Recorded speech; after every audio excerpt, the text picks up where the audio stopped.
Hi, my name is Rochelle, and today I will be talking about the death penalty. What is the death penalty? The death penalty, also known as capital punishment in most countries, is the highest punishment there is for committing a particular crime. Whilst on the death penalty, most criminals are sent to a place called death row, where they await their death date and form of execution. So what forms of death penalty are there and who receives them? So over the years, the form of execution has become less inhumane compared to the past decades. Modern executions have changed a lot, so we're going to go through some of those older ones and then continue into the newer ones. So let's begin with crucifixion.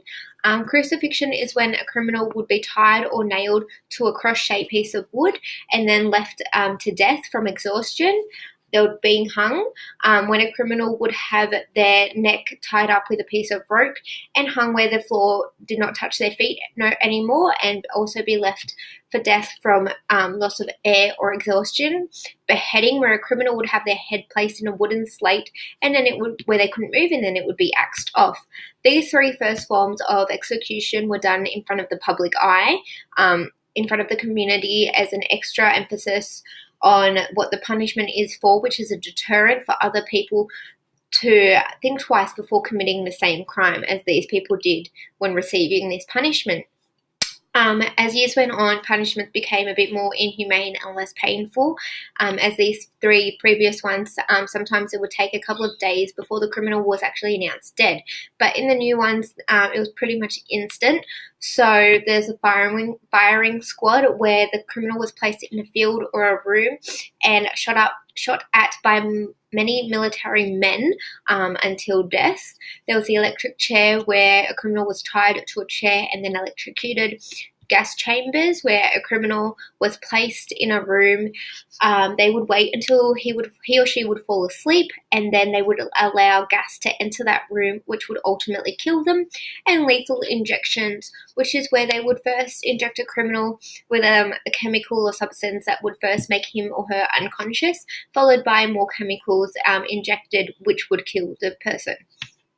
These newer forms of executions were not done in front of the public eye anymore. They've become more private, done in a room with only the executioners, a witness, and a doctor present, and sometimes family members too, depending on the country. So who receives the death penalty? Mostly, in most countries, it is only for the most heinous crime of murder. However, in some countries, for example in the US, some states such as Georgia, New Hampshire and Wyoming still allow the death penalty for rape, kidnapping, armed robbery, resisting arrest, and arson. What countries still allow the death penalty? Australia removed the death penalty in 1973. However, there are still 53 countries to this day that we know of which allow the death penalty. China being the number one most common country which allows it, USA as mentioned before, some other ones in no particular order, Vietnam, Iraq and Africa, just to name a few. So who is for the death penalty? Why are people for the death penalty? So number one, justice or revenge, particularly for the crime of murder. It allows the families of the victim to feel a bit of closure, knowing that the murderer received the same treatment as what he or she committed against this victim. And basically an eye for an eye as well. Also, how did I do that? It stops the criminal from committing any more crimes. So if this criminal is dead, it is obvious that they can no longer continue to commit crimes, especially if this criminal is always escaping from prison or even committing crimes on guards whilst in prison. And finally, it is a deterrent for the community to not commit any crimes. So if the community or a criminal who is tossing up whether or whether not to commit a crime is thinking about doing it, and they see another criminal dying from their actions, then it allows them to think twice before committing the crime. So, why are people against the death penalty? Well, the number one reason and most common reason is killing a killer is also murder. What gives right to the state and to the judge or the executor to also allow permission or to physically kill another human life if human life is so precious, and that's why they're in trouble in the first place. Mistakenly killing someone who is innocent. So there are always mistakes being made. The court and the state are not perfect. What if an innocent person was so well framed and they are killed for something that they didn't commit? Also, for the families of this innocent person, how is it fair that they also have to suffer, as well as that innocent life being taken for something that they didn't do? Also, these cases are not reopened after the person is killed. So how do we even know if an innocent person is killed? And if we do find out, the state isn't going to tell us that, because they don't want people to know that they've made this huge mistake of killing someone that wasn't meant to. It's like the state has then committed murder themselves. And the deterrent caused more deaths. So a study by Warden actually showed when he went and did some interviews on some criminals and asked why they killed whoever they killed, they actually only killed witnesses because they were worried of getting the death penalty for a crime that wasn't even worthy of the death penalty. For example, stealing. Because they were uneducated on who got it and who didn't, they would steal and then they would realize someone had caught them stealing. So instead of taking the crime for stealing, they went and killed that witness and then got caught for that as well and received the death penalty. So they wouldn't have received it in the first place, and that innocent life wouldn't have been hurt if the death penalty didn't exist. Utilitarianism. So let's begin by what is utilitarianism. Utilitarianism is when a moral decision is considered right or wrong and is made by which decision makes the most people happy and causes the most pleasure. So, does the death penalty cause the most happiness? In order to answer whether a utilitarian thinks that the death penalty is right or wrong, we must ask, is killing a criminal going to make more people happy, or is allowing that criminal to stay alive going to make more people happy? In order to answer this properly, we must judge every single situation differently. We can't use a broad aspect of, yes, it is right or wrong to kill every single criminal. We must look at every individual case and every individual criminal. So,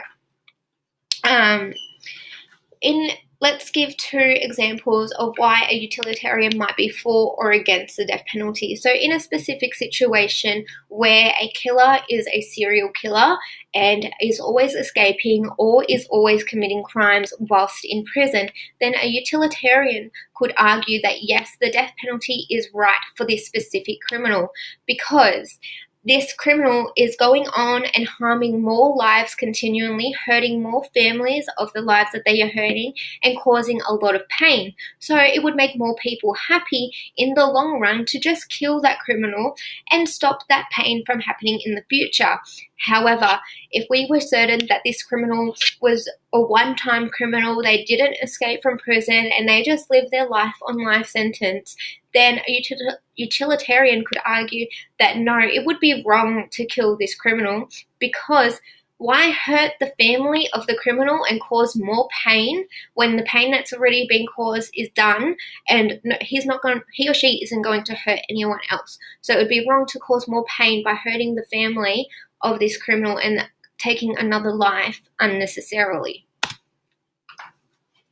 Kantianism. How would a Kantian view the death penalty? A Kantian only views the death penalty as an acceptable form of punishment when the crime was murder. Anything less than murder is not considered justifiable in a Kantian's eyes. They believe that criminals or anyone should be treated the way that they treat others.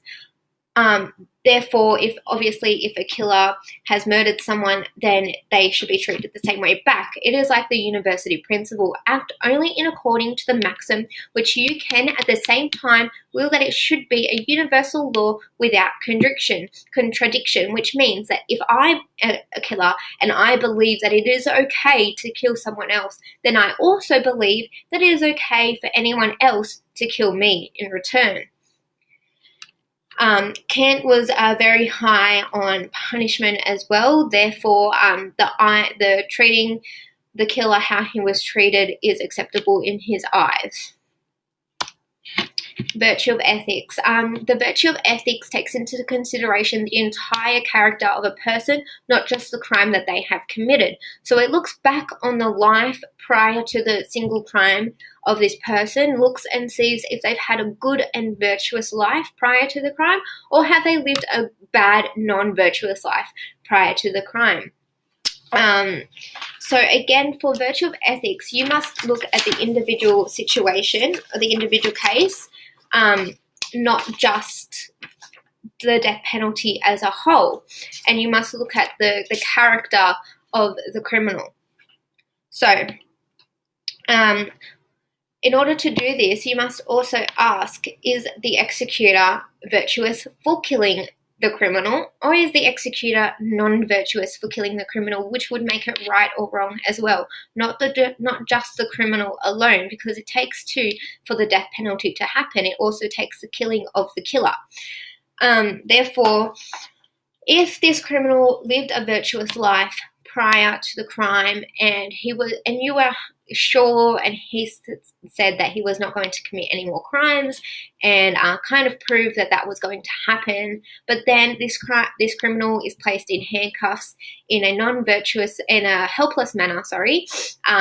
They've been put in a situation where they cannot fight for their life, and they are executed by the executor. Then it is non-virtuous for this criminal to receive the death penalty, because he's put in a helpless state before being killed, and he said that he was going to change and become a more virtuous person. So it actually makes the executor in the wrong in this situation, as well as the criminal. However, if we were 100% sure that this criminal was going to go on and continue to kill lives and continue to ruin families, and then it could be somewhat arguable that it is okay for the executor to be killing the criminal, as they are seen as somewhat of a savior. They're protecting the community in the future, protecting the people in a secure way. However, virtue of ethics and Aristotle believed that any person could become virtuous. So there is no 100% sureness that this criminal will continue to be like this forever. Aristotle believed that everyone had the ability in them to become a virtuous person, and because we have no way of knowing what the future holds, we can't be sure that this person isn't going to change through masses of rehab and everything. Therefore, it does become non-virtuous it becomes not right in the virtue of ethics, and are morally incorrect for the death penalty to exist. The death penalty being morally correct or incorrect depends on which moral ethics an individual has and the exact circumstances of the criminal. There is no conclusive answer for it to be right or wrong. It really depends on the situation and what moral ethics you believe in. Thank you for listening.